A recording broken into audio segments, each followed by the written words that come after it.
Olá, todo mundo. Nós somos acadêmicos aqui do curso de Medicina, da Liga de Psiquiatria. E hoje a gente vai trazer um tema muito importante, muito comum na realidade, inerente a todos. A gente vai falar sobre saúde mental e redes sociais, entre a banalização e a realidade dos transtornos mentais.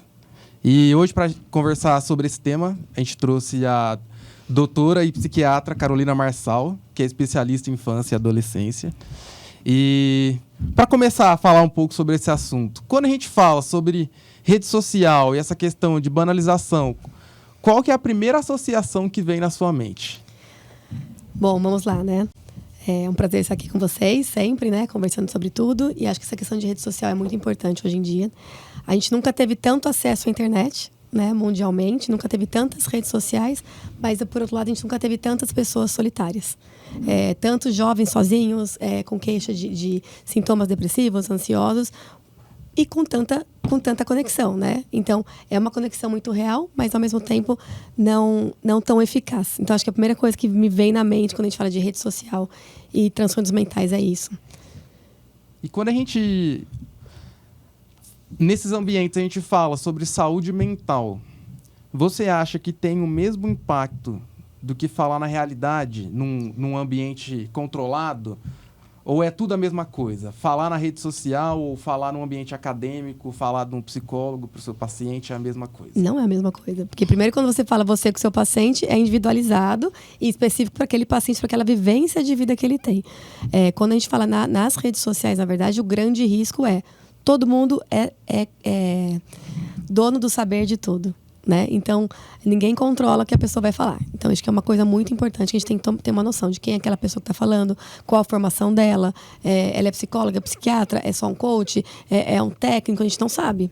Né? É uma pessoa que vivenciou aquilo, às vezes é uma pessoa que não é da área, mas ela vivenciou aquilo e quer fazer um comentário sobre isso. Então, quanto isso é impactante? Então, impacta muito.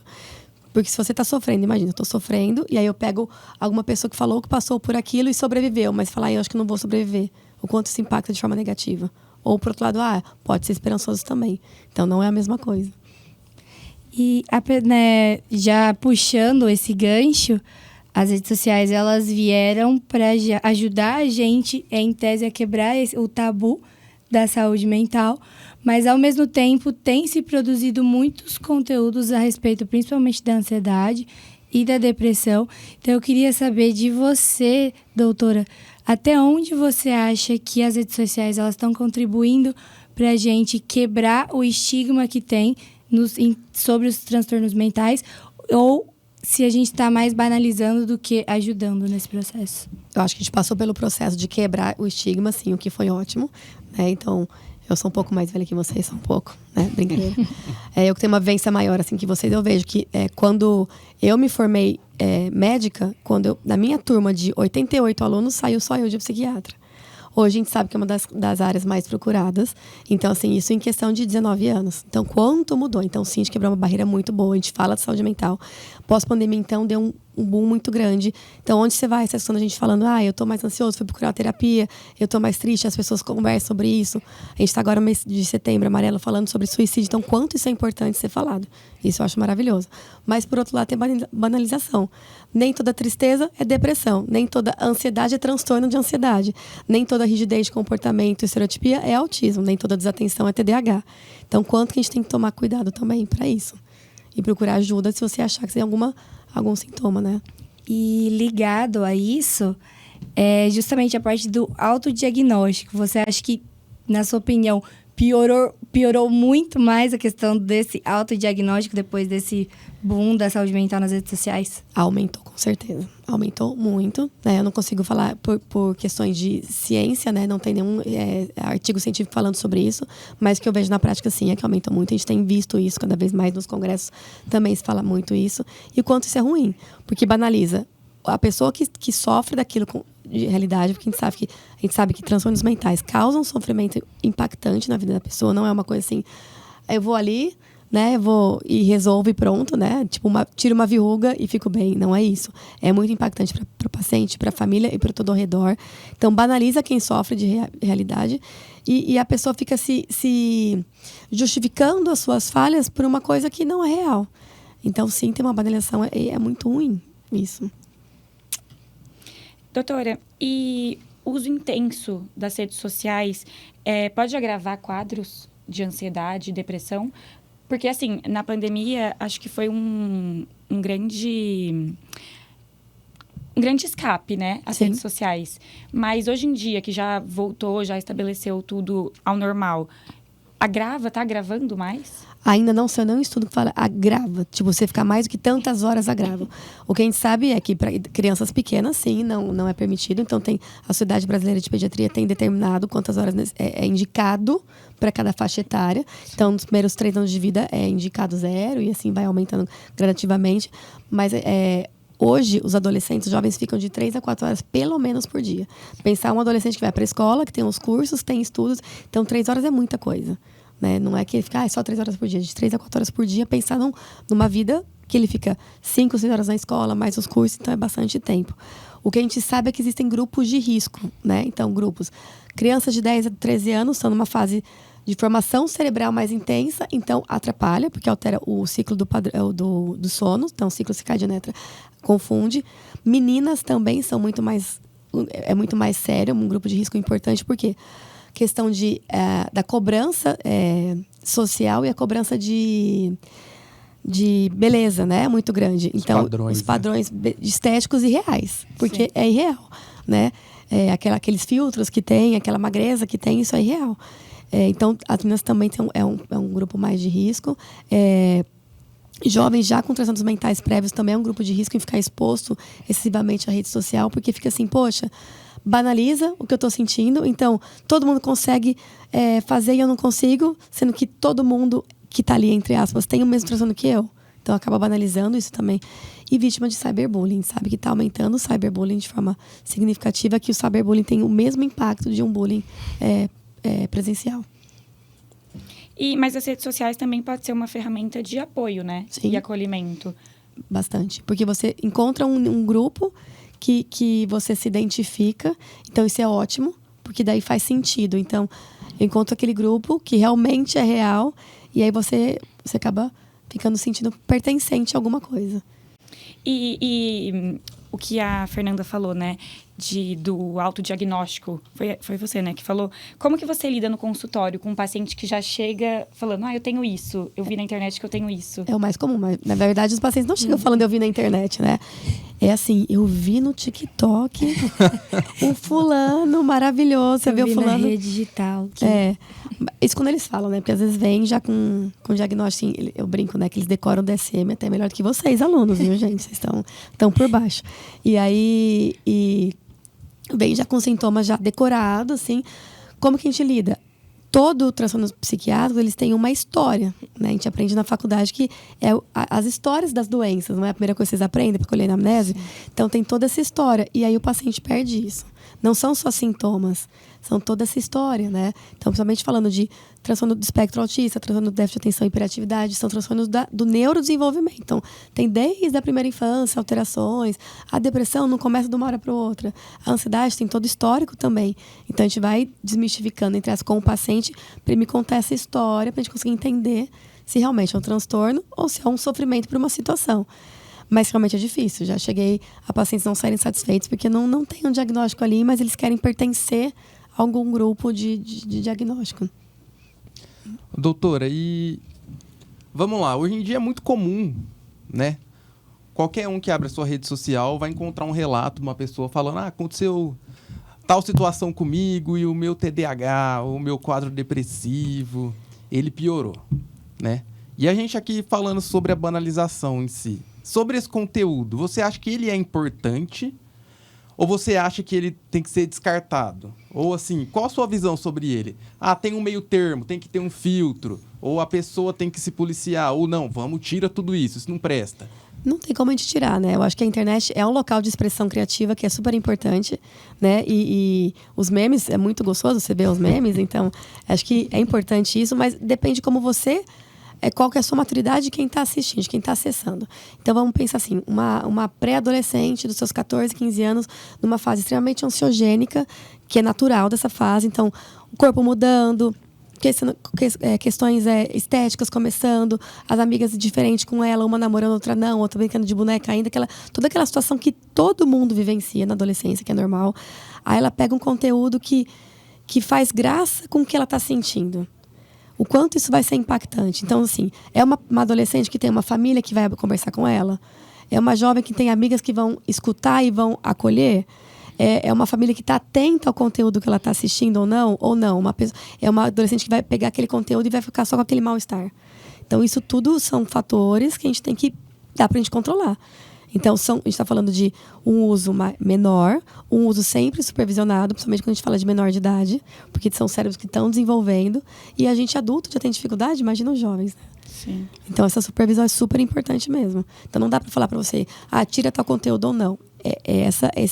O social que é super importante, né? Então, eu acho que, como você está dizendo, esse arranjo familiar, essa questão do diálogo, ele tem que aí sobressair a questão da rede social. Então, uma coisa super importante que eu falo para todos, né? Refeições em família. Hoje em dia, você vai em restaurantes, você vê cada um no seu celular. Criança, né? Sim. Crianças pequenas, né? Então, cada um no seu celular. Uma mão na batata frita, outra no celular, sem devagarzinho.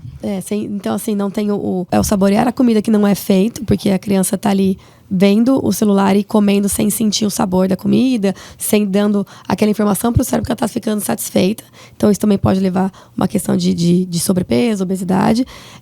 O contato visual, que acaba sendo quase inexistente. O contato também de conversar. Então não tem aquela troca. Então eu brinco muito assim, é gostoso assim, os pais chegarem e dividir com as crianças, com os filhos, como foi o dia. Mas ele é pequeno, ele não vai entender. Ele não vai entender, mas o que ele vai entender é o seguinte: a mesa é o local que eu posso sentar e as pessoas vão me escutar e eu vou poder falar. Então é isso que ele tem que entender. É local de acolhimento, de segurança, de que ele pode falar e que ele vai ser escutado. Isso aí tem um valor imensurável na vida de qualquer pessoa. Quem aqui não gosta de sentar e ser escutado? Às vezes você quer só falar, você não quer resolução. Então, a família é para isso. A questão de mãe e pai, a função é essa. Então, a gente tem que lembrar sempre disso. Essa coisa de, pode usar? Sim, não tem como ficar sem. Hoje em dia não tem como ficar sem. A gente falar que vai deixar uma criança de seus 10, 11 anos ficar sem rede de internet, sem jogar joguinhos, é impossível. Vai ter, mas que seja supervisionado e que seja bem olhado o conteúdo que está sendo visto aí. E explicar também uma coisa que é importante, explicar até sobre a questão da inteligências, né, dos algoritmos. Então, assim, se a menina pesquisa a primeira vez, isso já é estudo científico.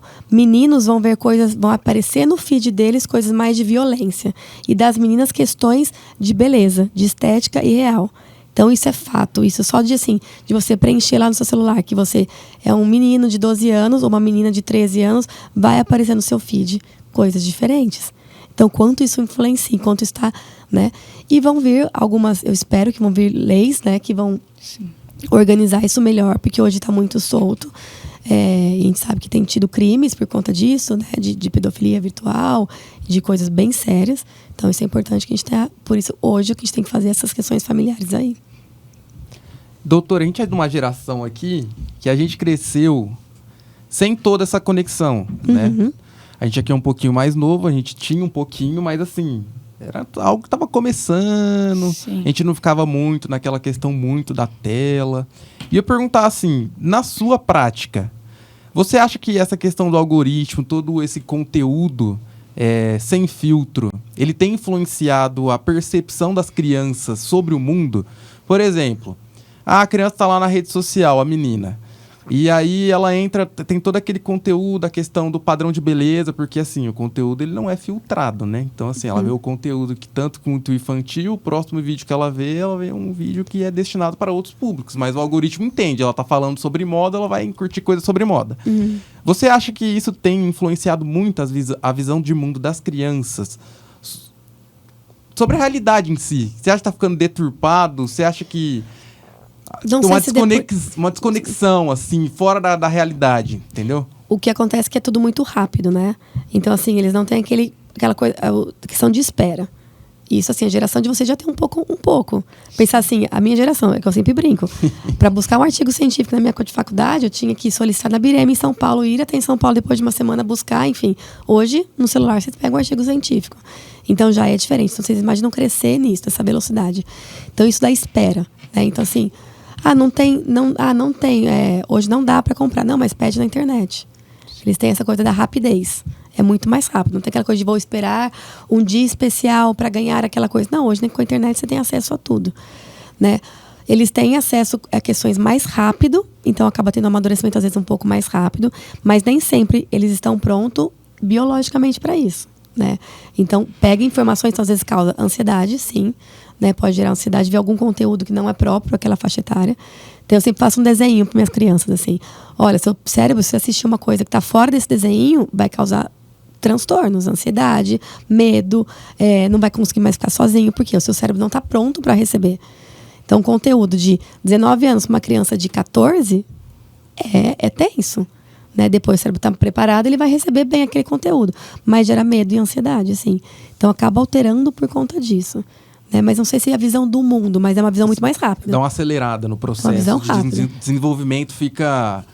você pula etapas, né? Isso, uma coisa que eu escuto muito é uma questão assim, estou entediado. Gente, tédio para criança é maravilhoso. Eles até nem pra sabem gente. que é entediado às vezes, né? Eles sentem assim, não tô, a minha mãe deixou eu ficar no celular, não tenho o que fazer.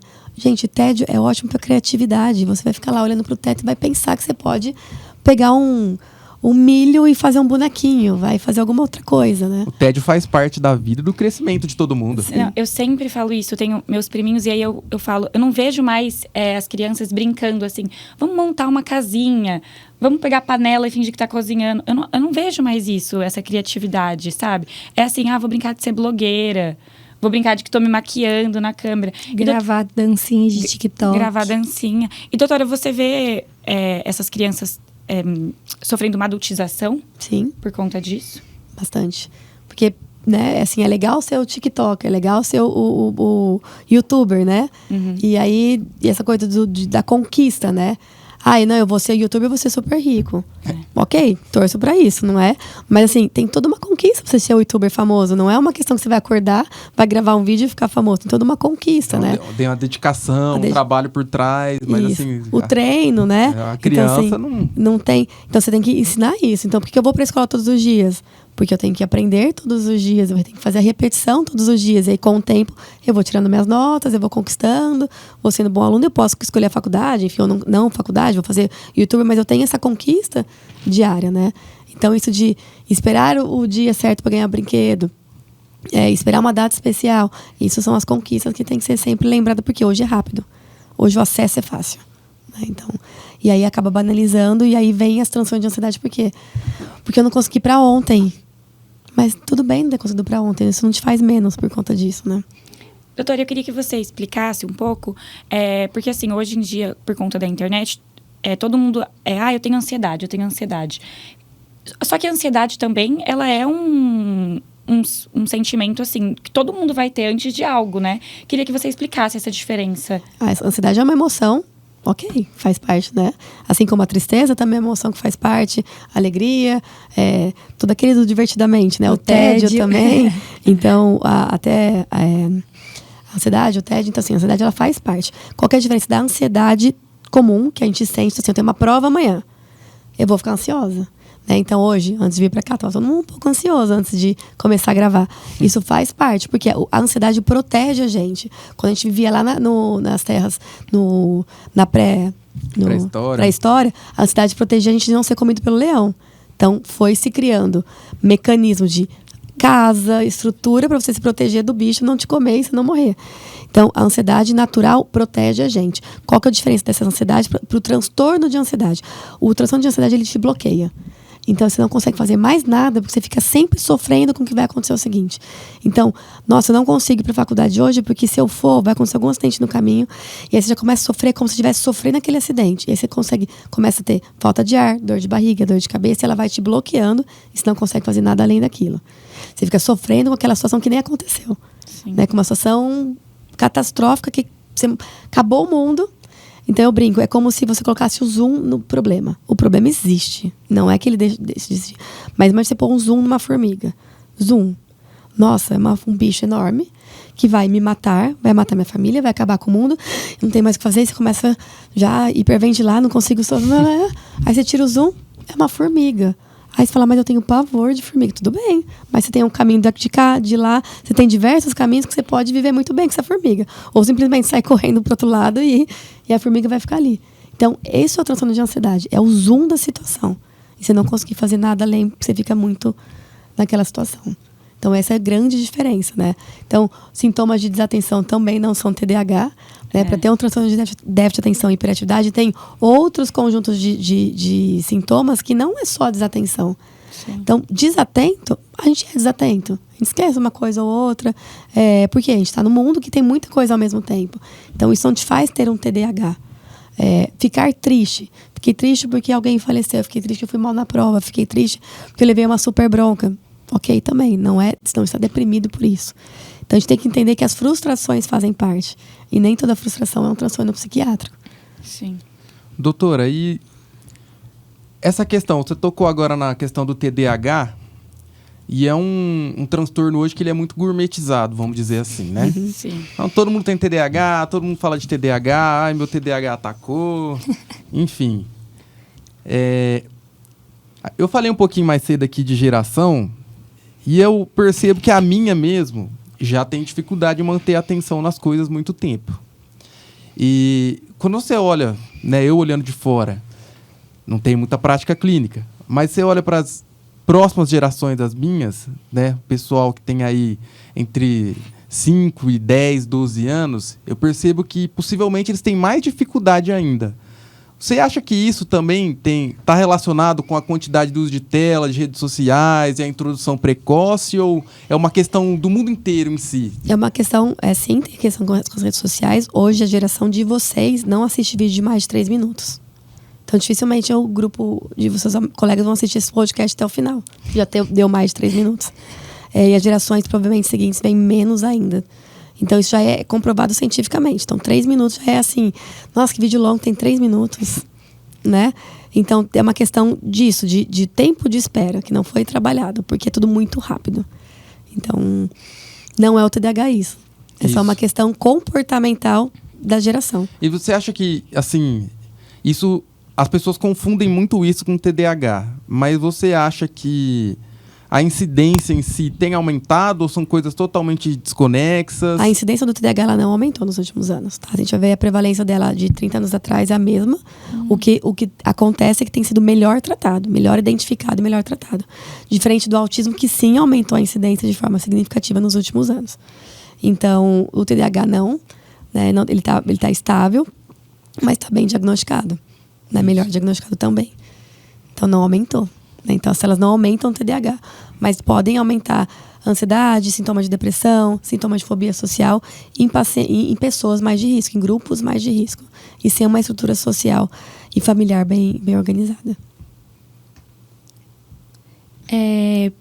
Ainda falando um pouquinho, né, da parte do TDAH, né, do TEA, você acredita que a questão das redes sociais, né, dos meios de comunicação em si, dos anos para cá, que eles têm piorado as falas que para mim são um crime, de virar e falar, tudo hoje é TDAH, tudo hoje é TEA.